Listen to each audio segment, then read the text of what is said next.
I'm one of the two owners of Patchwerk Recording Studios. So started out managing the place in '95, and then me and my current partner, we purchased it from one of my childhood friends, former Atlanta Falcon, Bob Whitfield, back in I think like 2019. I think we purchased it from him. Wow. So you're coming up on. No, that's not right. We've been owning the studio now for 14 years, so I don't know how long, but we bought it from. Yeah. But y'all been pretty much, you're coming up on 30 years. Yeah, this July will make 29 years for us. I got here in the summer of July. So July is when we celebrate our anniversaries. What personally got you into the business? I got into business because of a friend of mine, a mutual friend of me and Bob. It's a rapper. His name is Razkaz, was rapping, and I thought he was dope. And being in college, I think we was probably about 21, 22 in our third or fourth year in college. And somebody told us that if you got a dope rapper, all you got to do is do a demo and you can get a record deal. And I always tell people, us being young and naive, we believed it. So Bob put up the money and we did a demo and nobody wanted to sign him. So it forced us to start our own record label. And we started our own record label, and then we ended up getting a deal. And we spent a bunch of money making his first album, and we had our next great idea. Instead of paying somebody else, we should do our own studio. And that's kind of how we got started. Talk to me about how big Patchwerk is today. How big we are? Well, here in Atlanta, we probably have we look at studios in different ranges. We look at studios in home range studios, mid-range, and world-class facilities. So we have multiple rooms, and we definitely have a world-class facility. We're probably the largest studio here in Georgia for doing music. And we probably rank at the top as far as satisfaction and people wanting to work here, man. We do a good job, and we stay humble. Absolutely. I can tell. We let the work speak. Of course. I think it's always, my approach has always been, I think it's better when other people brag about you, because it's like I'm not paying for endorsements or I'm not asking anybody to say nothing.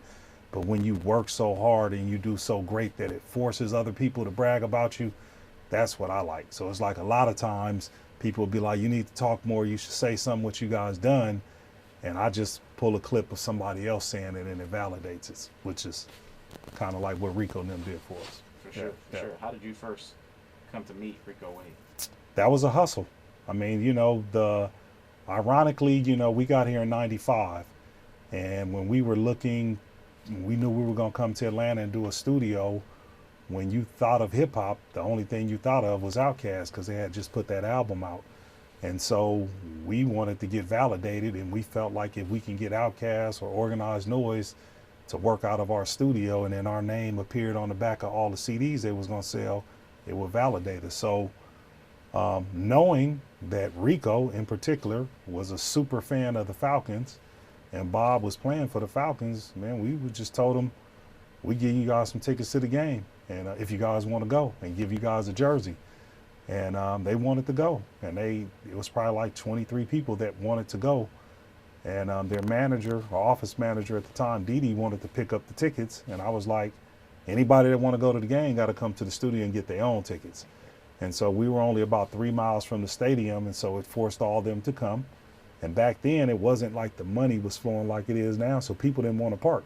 So some people left their cars at the studio. We tailgated together. And then after the party, they knew Bob was coming back to the studio and Chuck Smith, so they came to the studio, and we literally started working. That's how we got that. 29 years later, I look at it like that's what people do now. They buy tickets and suites to games.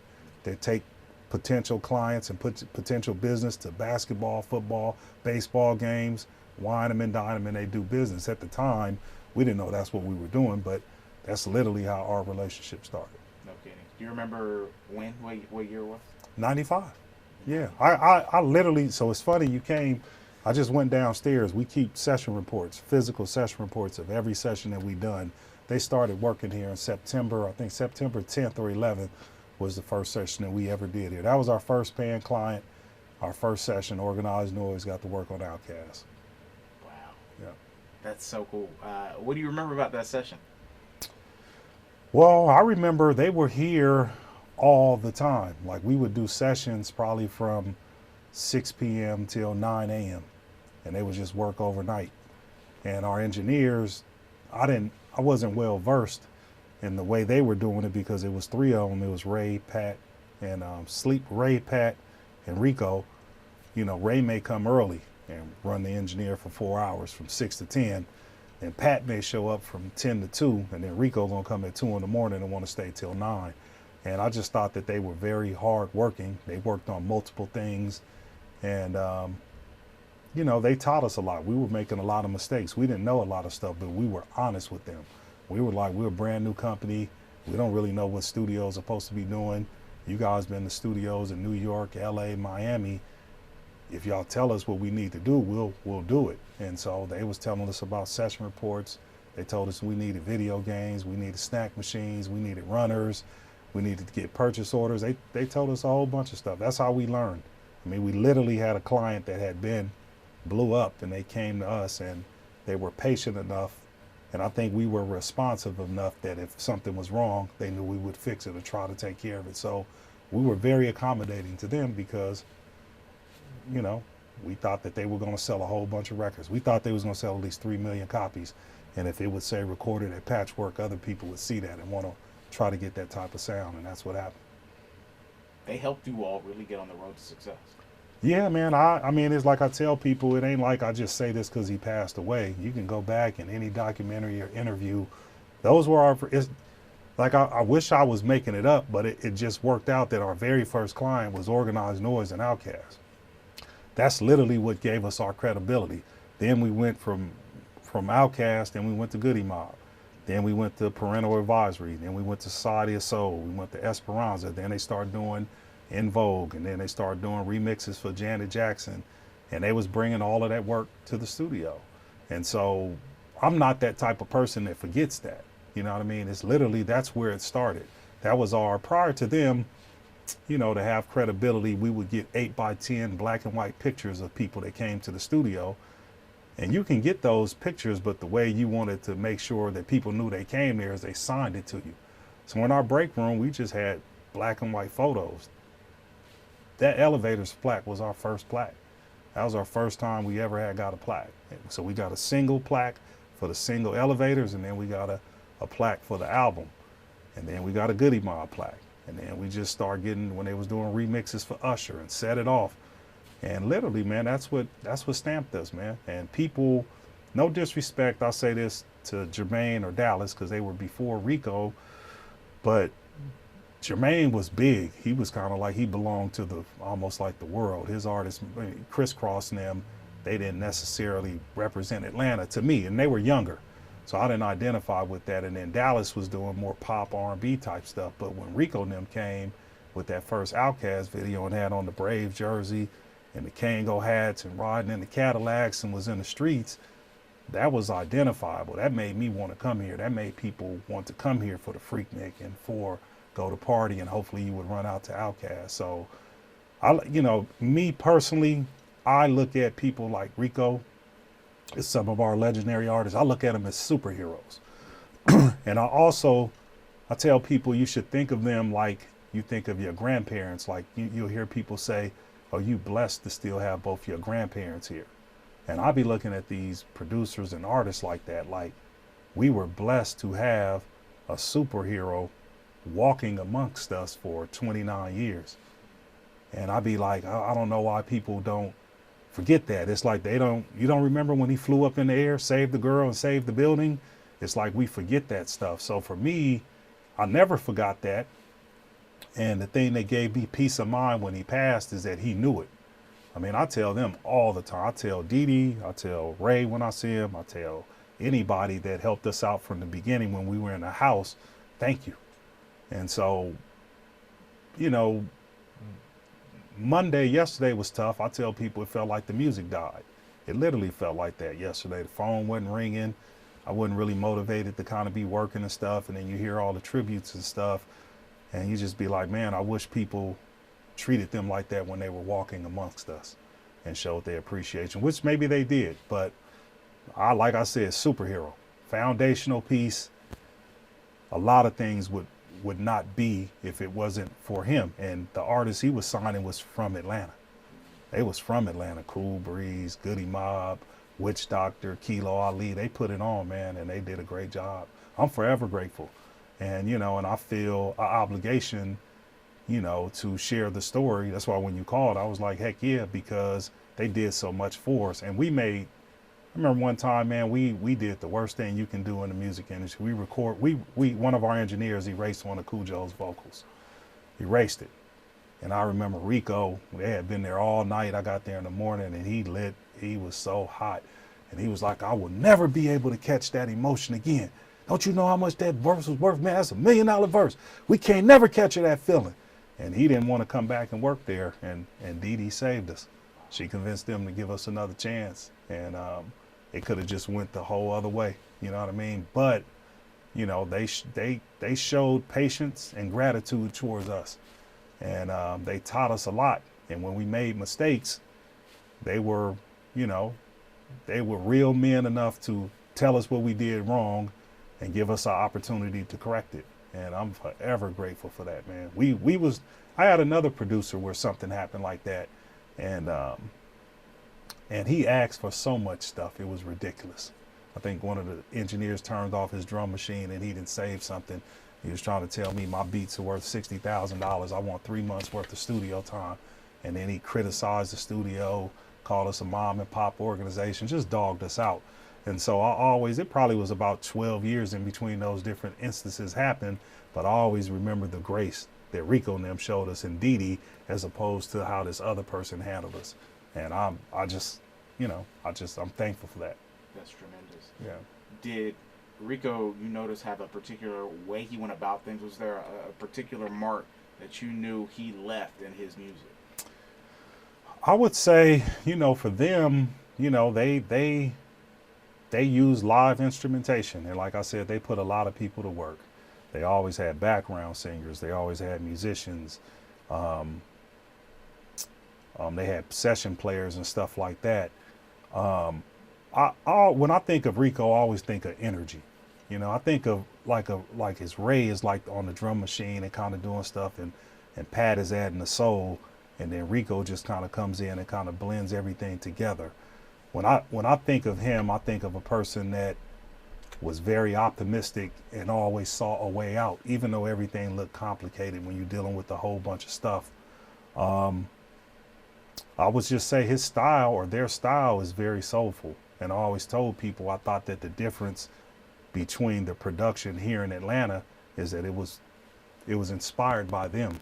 Where other people have beat makers and they make music, Rico and them was making soul beats and soul music that you felt. And it inspired people to get on it and spit different verses and stuff like that. So it's kind of like, you know, that's where it kind of started from. And if that's the foundation, look at Atlanta.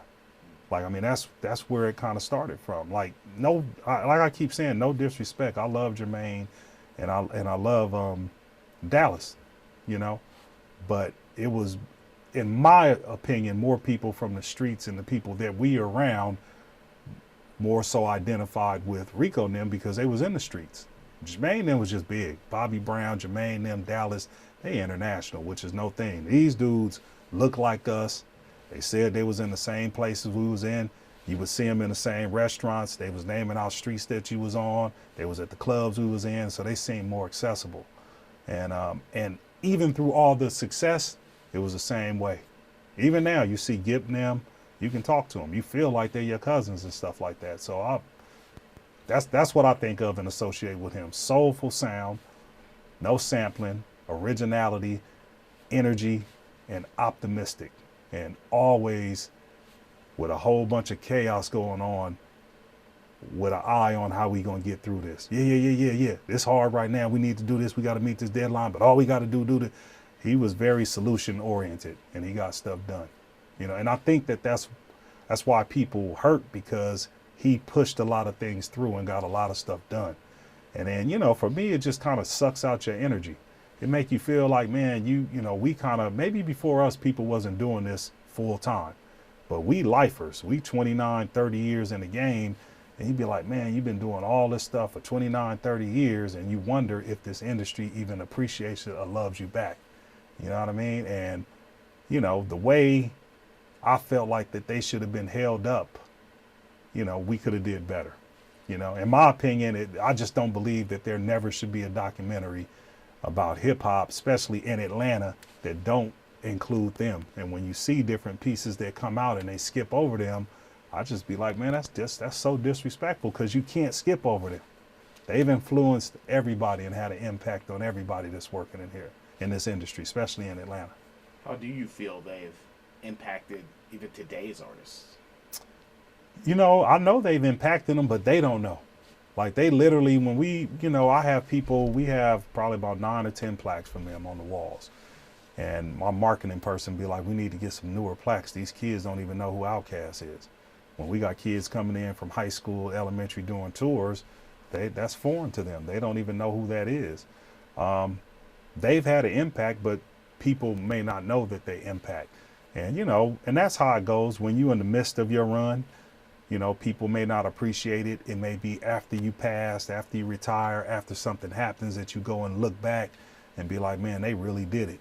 And, you know, so hopefully, you know, people will see some pieces like this and read up on him, see the pictures on the bus stop, see the impact that he had, and do a little Google search and listen to some of the stuff that they created.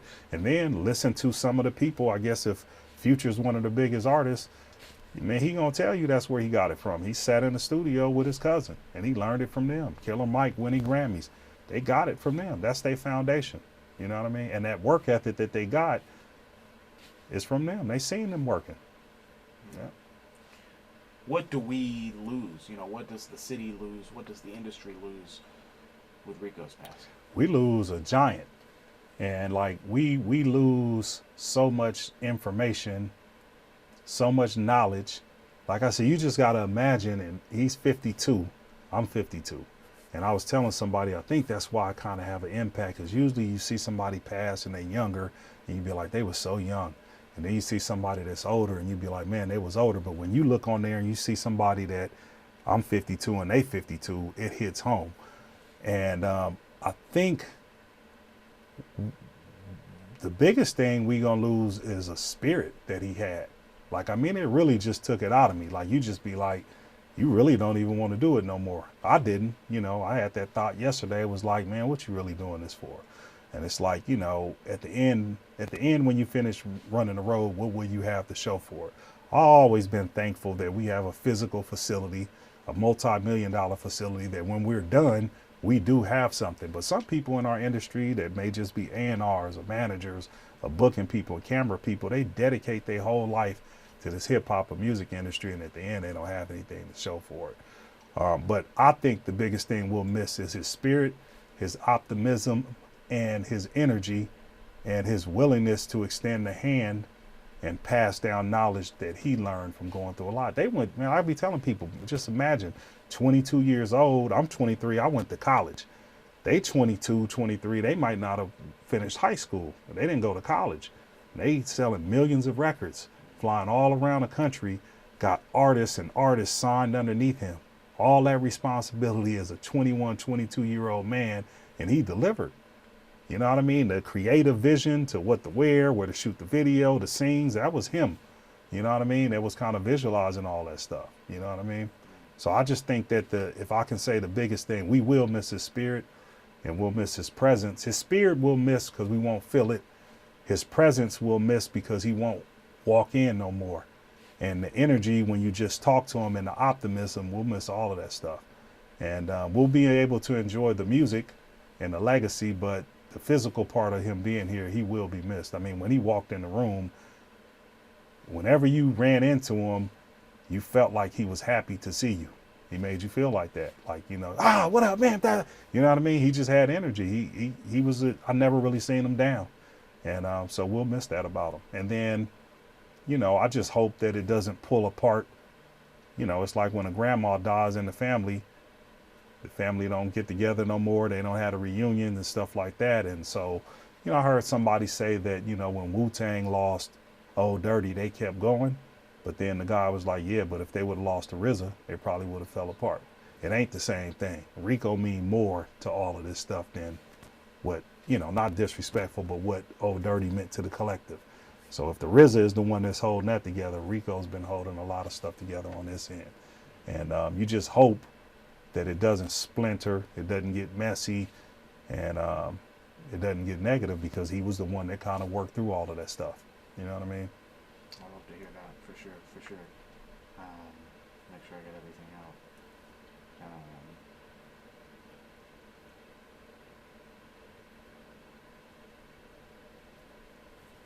Yeah. You remember the last time you met with him, you spoke with him? Yeah, I actually recorded the conversation, man. I don't know why. And I posted it on my Instagram. I had called when we were doing a tribute for the 50th year of hip hop. I had Razzcast do a song, and I selected a beat that Organized Noise produced, Two Dope Boys in a Cadillac. And we did the record, and we thought it was dope. And I told Raz, yeah, but before we put it out, I need to call Ray and Rico and talk to Pat, just out of respect, and tell them what we doing, and then let them hear the record, and we need to get their approval. So I called them, and we talked on the phone, and I don't know why, but I recorded the conversation. And then when he called me back after he heard it, you know, we talked again. So I think that was when I looked at my Dropbox. That was about 4 months ago. And he gave us a lot of flowers, you know what I mean? Talked about the importance of Patchwerk and our contribution and what Raz did and stuff like that. And so, like I said, for all these years, anytime I've seen them, I've always thanked them and let them know what they've done for us. But to hear him just give that back to us and tell me how big of an impact that Patchwerk has had on Atlanta and what we meant to the city coming from him was a lot. And I thanked him for that, you know, on the call. I told him I never looked at it from that perspective, because he was like, Patchwerk, the Patch is a neighborhood in LA, but Patchwerk Recording Studios belong to Atlanta. And y'all put a lot of people on and gave people a lot of opportunity, and did a lot of things here. And I remember when I got off the phone, I thought to myself, and I even verbalized it to my wife. I said, man, Rico was talking a lot. I said, man, we was on the phone, and he just, you know, we was talking a lot. He had a lot to say or whatever. And it was cool. And then I went back to our 20-year anniversary DVD, and he had did like a 7.5 minute interview. And I just rewatched it and reposted it, and it brought up a lot of memories and stuff like that or whatever. So, you know, if you know him, it's good to hear his voice, because you'll pick up on his cadence and his energy. So just to go back and hear it in his own words as opposed to just hearing stories, it gives you a real glimpse of his personality in those little clips.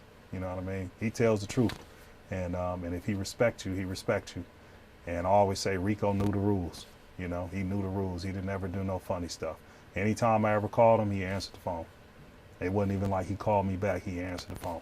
Anytime I asked him to show up, he showed up. You know what I mean? They realized, even I recorded Ray. When I called Ray, I told him, he said, I know, we part of y'all history. We did this. Whatever you need, Kurt, we got you. We know what we did. We did. Thank you. Did it. That's family. You know what I mean? We don't talk every day, but if they need me, I'm here. And if I need them, they show up. You know what I mean? And I like that about all of them.